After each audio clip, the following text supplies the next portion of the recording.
പ്രിയമുള്ള ഡോക്ടർ മാരാജി പ്രേക്ഷകരെ, യോഗയെക്കുറിച്ചുള്ള നിങ്ങളുടെ സംശയങ്ങൾ, സന്ദേഹങ്ങൾ, ഇതിനെല്ലാം തന്നെ ഒരു പൂർണ്ണമായ ഉത്തരം നൽകണം എന്ന ലക്ഷ്യത്തോടു കൂടിയാണ് ഡോക്ടർ മാരാർജി യോഗാചാര്യനായ പ്രൊഫസർ വിജയൻ പുൽപ്പള്ളിയുമായി ചേർന്ന് 2 പാർട്ടുകളായി യോഗാ വിഷയം നിങ്ങളുടെ മുന്നിൽ സമർപ്പിച്ചത്.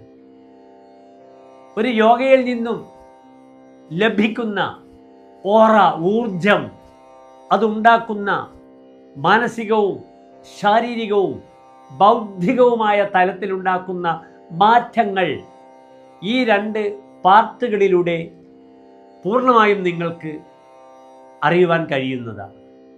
ഇനി ധ്യാനത്തിന് വേണ്ടി ഉപയോഗിക്കുന്ന സുഖാസനം, പദ്മാസനം തുടങ്ങിയ 4 ആസനങ്ങളും അനായാസമായി ഒരു വ്യക്തിക്ക് ചെയ്യുവാൻ പറ്റുന്ന ലളിതമായ ആസനങ്ങളും പ്രൊഫസർ വിജയൻ പുൽപ്പള്ളിയുടെ അരുമ ശിഷ്യഗണങ്ങളായ മാസ്റ്റർ അഭിനന്ദ് പുൽപ്പള്ളിയും കുമാരി പാർവണ പുൽപ്പള്ളിയും നിങ്ങൾക്ക് വേണ്ടി ഇവിടെ പ്രദർശിപ്പിക്കുകയാണ്. ഈ ഒരു മഹത്തായ യോഗാ ദിനത്തിൽ ഇപ്രകാരം യോഗയെക്കുറിച്ചുള്ള എല്ലാ അറിവുകളും 3 പാർട്ടുകളായി ഞങ്ങൾ നിങ്ങളുടെ മുമ്പിൽ സമർപ്പിക്കുകയാണ്. അതിൻ്റെ ഒരു അംശമെങ്കിലും അറിവ് ഈ 3 പാർട്ടുകളിലൂടെ നിങ്ങൾക്ക് ലഭിക്കുകയാണെങ്കിൽ ഞങ്ങളുടെ ദൗത്യം പൂർണ്ണമാവുകയാണ്. ഞങ്ങൾ ധന്യരാവുകയാണ്. നന്ദി, നമസ്കാരം. സാധാരണ ധ്യാനത്തിന് വേണ്ടി ഉപയോഗിക്കുന്ന പ്രത്യേക 4 ആസനങ്ങളാണ് നമ്മളിവിടെ ഇപ്പോൾ കാണിക്കുന്നത്. എല്ലാ സാധാരണക്കാർക്കും പറ്റുന്ന ആസനങ്ങളെ ആണ് നമ്മളിവിടെ പരിചയപ്പെടുത്തുന്നത്. മോഡലായിട്ട് നിൽക്കുന്നത് പാർവണ ഇപ്പോൾ സുഖാസനത്തിൽ ഇരിക്കുകയാണ്. സുഖാസനം എന്ന് പറഞ്ഞാൽ ആർക്കും ചെയ്യാവുന്ന വളരെ ലളിതമായിട്ടുള്ള ഒരു ആസനമാണ് സുഖാസനം. അത് വളരെ സ്വസ്ഥമായിട്ട് നമുക്ക് മനസ്സ് ശാന്തമായി കിട്ടാൻ വേണ്ടിയിട്ടും വളരെ ലളിതമായിട്ട് കാര്യങ്ങൾ ഇതാകുന്ന ഒരു ആസനമാണ് സുഖാസനം. ഇനി നമ്മൾ ഇത് നിന്ന് പത്മാസനത്തിലേക്ക് വരികയാണ്.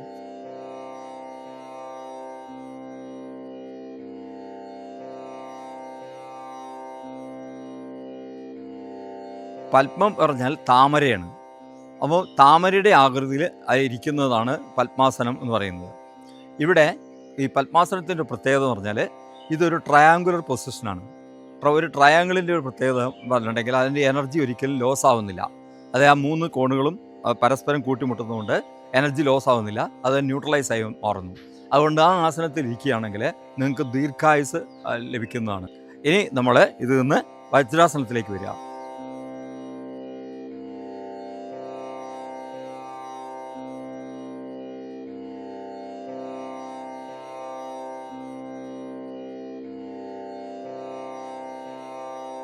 വജ്രം എന്ന് പറഞ്ഞാൽ ഏറ്റവും കഠിനമായിട്ടുള്ള ലോഹമാണ് നമുക്കറിയാം. അതേപോലെ ശരീരം ദൃഢമായി മാറാനും വളരെ ആരോഗ്യം കിട്ടാനുമുള്ള ഒരു ആസനമാണ് വജ്രാസനം. സാധാരണ ആസനങ്ങളെല്ലാം ഭക്ഷണത്തിന് ശേഷം ചെയ്യരുത് എന്ന് പറയും. പക്ഷേ വജ്രാസനം മാത്രം അതിൽ നിന്ന് ഒഴിവാക്കിയിട്ടുണ്ട്.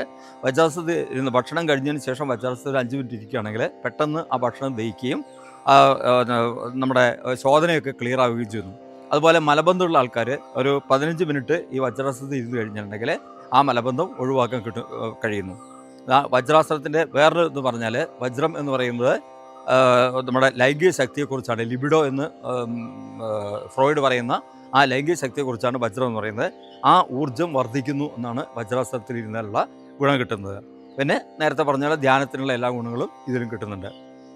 ഇനി നമുക്ക് സിദ്ധാസനത്തിലേക്ക് വരാം.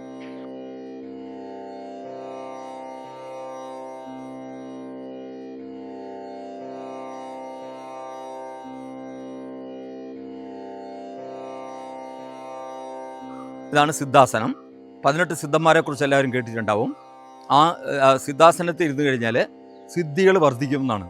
അപ്പോൾ അവർക്ക് ഓരോരോ സിദ്ധികൾ ലഭിക്കുകയും അവരുടെ കഴിവുകൾ വർദ്ധിക്കുകയും ചെയ്യുന്നു. കൂടാതെ ഇതും നേരത്തെ പറഞ്ഞ പോലെ വളരെയധികം ആയുസ് വർദ്ധിപ്പിക്കുന്ന ഒരു ആസനമാണ്. ധ്യാനത്തിന് വളരെയധികം ഉപയുക്തമായ ഒരു ആസനമാണ്. പെട്ടെന്ന് തന്നെ നമ്മളെ മനസ്സ് ശാന്തമാവുകയും കോൺസെൻട്രേഷൻ ലഭിക്കുകയും ധ്യാനത്തിലേക്ക് നമ്മളെ നയിക്കുകയും ചെയ്യുന്നൊരു ആസനമാണ് സിദ്ധാസനം. ഈ 4 ആസനങ്ങൾ നമ്മൾ കാണിച്ചു തന്നെന്ന് മാത്രമേ ഉള്ളൂ. ഇത് നമ്മൾ ഇവിടെ പ്രാക്ടീസ് ചെയ്യുന്നില്ല. പ്രാക്ടീസ് ചെയ്യുന്നത് വളരെ ലളിതമായിട്ടുള്ള ചില ആസനങ്ങൾ മാത്രമാണ്. കാരണം ഗൃഹസ്ഥന്മാരായ ആൾക്കാർ, സാധാരണ ആൾക്കാർക്ക് ഈ ആസനങ്ങളൊക്കെ പ്രാക്ടീസ് ചെയ്യുന്നത് വളരെയധികം സമയമെടുക്കുന്ന ഒരു ഇതാണ്. ഇത് നമ്മൾ എല്ലാവർക്കും ചെയ്യാൻ പറ്റുന്ന, എന്നാൽ ആരോഗ്യം ഉറപ്പുവരുത്തുന്ന ലളിതമായ കുറച്ച് ആസനങ്ങളാണ് നമ്മളിവിടെ പരിശീലിപ്പിക്കുന്നത്. ഇപ്പോൾ പാർവണ ഇവിടെ പ്രദർശിപ്പിക്കാൻ പോകുന്നത് പാദഹസ്താസനം ആണ്. അവർ കാണിച്ചിരുന്നത് ശ്രദ്ധിക്കുക. ശ്വാസം മുകളിലേക്ക് എടുത്തു.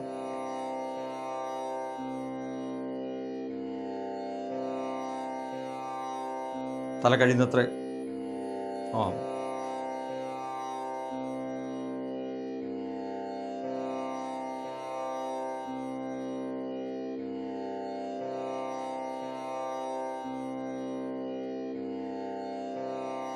അടുത്തത് അർദ്ധചന്ദ്രാസനം എന്ന ആസനമാണ്.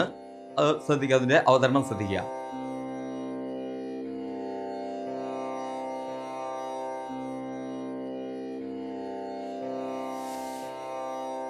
ഗുഡ്.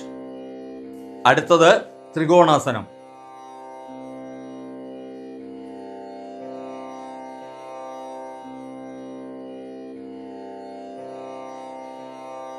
ഇങ്ങേ സൈഡും പത്ത സൈഡും.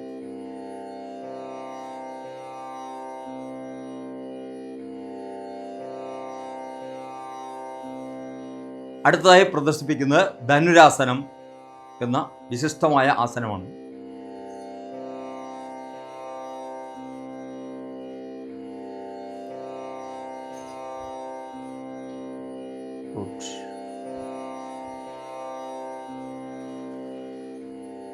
അടുത്തതായി മത്സ്യാസനം എന്ന വിശിഷ്ടമായ ആസനമാണ് ഇവിടെ അവതരിപ്പിക്കുന്നത്. അത് അവതരിപ്പിക്കുന്നത് അഭിനന്ദ് ആണ്.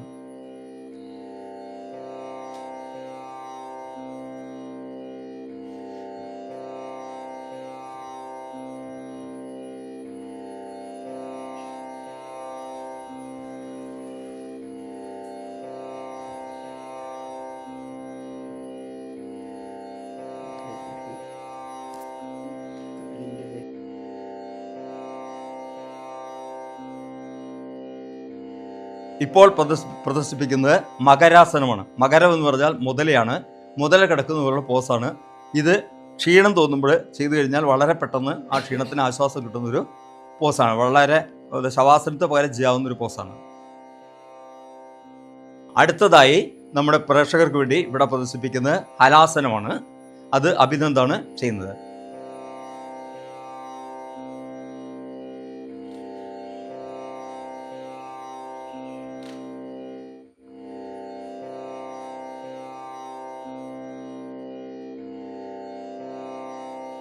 അടുത്തതായി പ്രദർശിപ്പിക്കുന്നത് സർവാംഗാസനം എന്ന വിശിഷ്ടമായ ആസനമാണ്. ഇത് നമ്മുടെ സർവ്വ അംഗങ്ങൾക്കും ഊർജം പകരുന്നതും ബ്ലഡ് സർക്കുലേഷൻ പൂർണ്ണമാക്കുന്നതും ആയുസ്സിനെ വർദ്ധിപ്പിക്കുന്നതുമാണ്.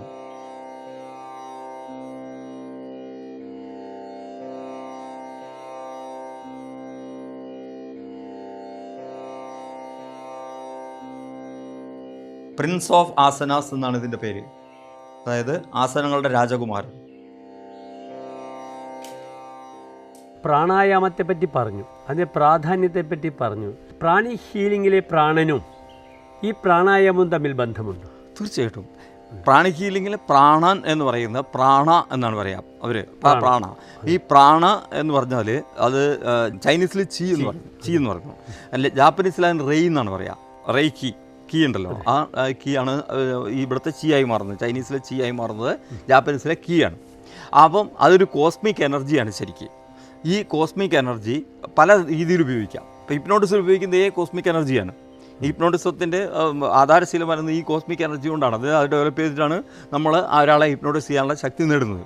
അതേപോലെ ഈ പ്രാണി ഹീലിങ്ങിലും ഈ പ്രാണനെ ഉപയോഗിച്ചിട്ട് തന്നെയാണ് നമ്മൾ ഹീൽ ചെയ്യുന്നത്. ഈ യോഗ പ്രാക്ടീസ് ചെയ്യുമ്പോൾ ഭക്ഷണക്രമം എങ്ങനെയാണ്? ഭക്ഷണത്തിന് മുമ്പേ യോഗ ചെയ്യണമോ അതല്ല ഭക്ഷണത്തിന് ശേഷമാണോ? എത്ര മണിക്കൂർ കഴിഞ്ഞു? ആ ഒരു ധാരണ പല ജനങ്ങൾക്കും ഉണ്ടാകുന്നില്ല.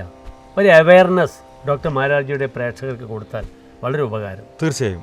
ഭക്ഷണം എന്ന് പറഞ്ഞാൽ നമ്മളെ ഒരു ശാസ്ത്രം, യോഗശാസ്ത്രം പറയുന്നത് ഏകഭുക്ത്വ മഹായോഗി. ഒരു നേരം മാത്രം ഭക്ഷണം കഴിക്കുന്നത് യോഗിയാണ്. 2 നേരം കഴിക്കുന്നവൻ ഭോഗിയാണ്. 2-ലധികം കഴിക്കുന്നതും ദ്രോഹിയാണ്. അപ്പോൾ നമ്മളൊക്കെ ദ്രോഹിയിൽപ്പെടും. അങ്ങനെയാണ് അതിൻ്റെ രീതി. അപ്പം അങ്ങനെ ഭക്ഷണം കഴിക്കുമ്പോൾ ഭക്ഷണം കുടിക്കണം എന്നാണ് പറയുക, വെള്ളം തിന്നണം എന്നാണ് പറയുക.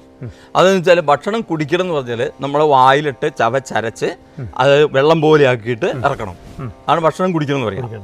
അത് വെള്ളം തിന്നണം എന്ന് പറയും, വെള്ളം നമ്മൾ ഓരോ സിപ്പായിട്ട് ഉള്ളിലെടുത്തിട്ട് പതുക്കെ ഉമിനീര് കലർത്തി വിടണം. അതിനാണ് വെള്ളം തിന്നണം എന്ന് പറയാം. അപ്പം ഇതാണ് അതിൻ്റെ ക്രമം. ഇനി ഭക്ഷണം കഴിഞ്ഞാൽ നമുക്ക് യോഗ ചെയ്യണമെന്നുണ്ടെങ്കിൽ കൃത്യം 3 മണിക്കൂർ കഴിയണം. കാരണം നമ്മളെ ഭക്ഷണം മുഴുവൻ ദഹിക്കണമെങ്കിൽ ദഹിച്ച ഒരു പ്രത്യേകതയിൽ വരണമെങ്കിൽ 3 മണിക്കൂറാവണം. ഇനി അങ്ങയുടെ അനുഭവത്തിൽ യോഗയുടെ ഭാവി എന്തായിരിക്കും? യോഗയുടെ ഭാവി എന്ന് പറഞ്ഞാൽ വളരെ മഹത്തായൊരു ഭാവിയാണുള്ളത്. മഹത്തായ ഭാവി. കാരണം വെച്ചാൽ ഇന്നിപ്പോൾ വെസ്റ്റേൺ കൺട്രീസ് മുഴുവനും യോഗയിലേക്ക് തിരിഞ്ഞുകൊണ്ടിരിക്കുകയാണ്. അവർ ഓരോ നിരീക്ഷണങ്ങളും പരീക്ഷണങ്ങളും നടത്തി എന്തായി യോഗയെക്കുറിച്ച് പുതിയ കണ്ടുപിടുത്തങ്ങൾ നടത്തുന്നുണ്ട്. അവർ തന്നെ പുതിയ യോഗകൾ കണ്ടുപിടിക്കുന്നുണ്ട്. അങ്ങനെ യോഗയ്ക്ക് നല്ലൊരു ഭാവിയാണ്. നമ്മുടെ ഇപ്പം ഒരു കണ്ടുവരുന്ന ഒരു സംഭവം വെച്ചാൽ സ്പിരിച്വലിസം വളർന്നുകൊണ്ടിരിക്കുകയാണ്. ഏത് ഭാഗത്തും ആധ്യാത്മികത വളർന്നുകൊണ്ടിരിക്കുകയാണ്. അപ്പോൾ ഓട്ടോമാറ്റിക്കായിട്ട് എന്ത് ചെയ്യും, യോഗ അതിൽ ഇതായതുകൊണ്ട് യോഗയ്ക്ക് വളരെ നല്ല ഭയങ്കരമായൊരു ഭാവിയാണ് ഉണ്ടാകുന്നത്. ഒരു സംശയവും വേണ്ട അതിന്. പ്രിയപ്പെട്ട എൻ്റെ ഡോക്ടർ മാരാജി പ്രേക്ഷകർക്കായി ഈ മഹത്തായ യോഗാ ദിനത്തിൽ 40 വർഷത്തിലധികമായി ഇത് പൂർണ്ണമായും തൻ്റെ ജീവിതത്തെ സമർപ്പിച്ച അങ്ങേക്ക് കൊടുക്കുവാനുള്ള സന്ദേശം എന്താണ്? തീർച്ചയായിട്ടും യോഗ എന്ന് പറഞ്ഞാൽ വിശിഷ്ടമായൊരു പദ്ധതിയാണ്. ഒരു പദ്ധതി, വ്യായാമ പദ്ധതിയാണ് ശരിക്ക്. ആസനങ്ങൾ പറയാം. അപ്പോൾ അത് തീർച്ചയായും അത് ചെയ്തു കഴിയുമ്പോൾ നമ്മുടെ മാനസിക ശാരീരിക സന്തുലിതാവസ്ഥ സ്ഥാപിക്കുന്നു വരുന്നു. അതോടെ എന്ത് ചെയ്യുന്നു, നമ്മുടെ എക്സ്ട്രാ നെഗറ്റീവ് എനർജി മുഴുവൻ പുറത്തു പോകുന്നു. എക്സ്ട്രാ നെഗറ്റീവ് എനർജി പുറത്തു പോകുന്നതോടുകൂടി നമ്മൾ മനുഷ്യൻ എന്ന് പറയുന്ന കോലത്തിലേക്ക് വരുന്നു. അതായത് മനുഷ്യൻ എന്ന് പറഞ്ഞാൽ എന്താണ്, മനനം ചെയ്യുന്നതാണ് മനുഷ്യൻ, അറിയാലോ. അപ്പം ഈ മനനം ചെയ്യുന്ന മറ്റേ 2 കാലുണ്ട് എന്ന് പറഞ്ഞാൽ മനുഷ്യനാവുന്നില്ല. ശരിക്കും നല്ലതേത് ചീത്ത ഏതെന്ന് വിവേചിച്ചറിയാവുന്ന ആളാണ് മനുഷ്യൻ എന്ന് പറയുന്നത്. അപ്പോൾ ആ ഒരു തലത്തിലേക്ക് വന്ന് അവൻ ഉത്തമ മനുഷ്യനായി, ഉത്തമ പൗരനായി, ഉത്തമ വിശ്വപൗരനായി മാറുന്നു. ഇതാണ് യോഗയുടെ ഒരു ഇത് പറയുന്നത്. എല്ലാവരും നമ്മൾ 12 വയസ്സ് കഴിഞ്ഞതിന് ശേഷമുള്ള എല്ലാ ആൾക്കാരും എന്ത് ചെയ്യണം, യോഗ ചെയ്യണമെന്നാണ് എൻ്റെ വിനീതമായ അഭിപ്രായം. പ്രിയമുള്ള ഡോക്ടർ മാരാജി പ്രേക്ഷകരെ, പ്രൊഫസർ വിജയൻ പുൽപ്പള്ളി ഇന്നൊരു യോഗാചാര്യൻ മാത്രമല്ല, പ്രാണി ഹീലിങ്ങിലും റേക്കിയിലും അദ്ദേഹം തൻ്റെ കഴിവുകൾ പ്രകടിപ്പിച്ച് നിതാന്തമായ പരിശ്രമത്തിലൂടെ ഇന്ന് ലോകം മുഴുവനും അറിയപ്പെടുന്ന ഹീലറാണ്. നിങ്ങളുടെ ഏത് രോഗവും നിങ്ങൾക്ക് ശ്രീ വിജയൻ പുൽപ്പള്ളി സാറുമായി ബന്ധപ്പെട്ട് സംസാരിക്കാവുന്നതാണ്. അദ്ദേഹത്തിൻ്റെ ഫോൺ നമ്പറുകളും മറ്റ് വിവരണങ്ങളും ഡോക്ടർ മാരാർജിയിലൂടെ നിങ്ങൾക്ക് ലഭിക്കുന്നതാണ്. നന്ദി, നമസ്കാരം.